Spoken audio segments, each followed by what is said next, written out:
ये भी जी Feb March 2025 का पेपर है और इसमें कह रहे हैं कि graph shows the relationship between force acting on a compression spring and the change in length of the spring. तो by the way change in length आपको पता ही है एक्सटेंशन होती है और मिलीमीटर में गिवन है।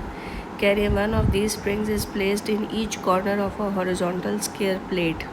और कंप्रेशन हो रही है यानी एक प्लेट है और उसके चारों कॉर्नर्स पे आपने ऐसे स्प्रिंग्स लगाए हुए हैं, ठीक है जी, यूँ करके, और कंप्रेस हो रहे हैं सारे स्प्रिंग। कह रहे हैं what is the total elastic potential energy stored in the four springs, यानी चारों की एनर्जी निकाल के बतानी है आपने। तो पहले एक की तो निकाल लें हम लोग।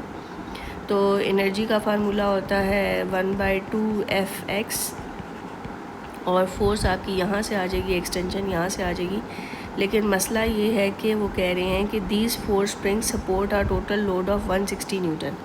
तो ये जो स्प्रिंग्स हैं टोटल लोड 160 न्यूटन एक्सपीरियंस कर रहे हैं। और आपको पता है कि ये जो इस वक्त शक्ल आपके सामने बनी हुई है ये क्लियरली शो करती है कि ये पैरेलल कॉम्बिनेशन का सिचुएशन है।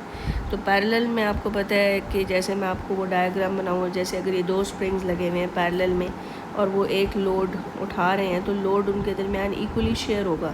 तो यहाँ पे 4 स्प्रिंग है तो लोड जो है वो 4 पे डिवाइड करेंगे, यानी एक स्प्रिंग के ऊपर 40 न्यूटन का लोड आ रहा है। तो 40 न्यूटन के हिसाब से आप यहाँ से देखें तो ये 2.4 मिलीमीटर की एक्सटेंशन बनती है। तो ये आप वैल्यू लगाएं, फोर्स की वैल्यू लगाएं तो ये आंसर आ जाएगा 0.048। लेकिन ये एक स्प्रिंग की इलास्टिक पोटेंशियल एनर्जी बनती है, लेकिन हमने तो टोटल निकालनी है। तो आप इसको 4 से जब मल्टीप्लाई कर देंगे तो वो टोटल आ जाएगी और वो आ जाएगी बी पार्ट।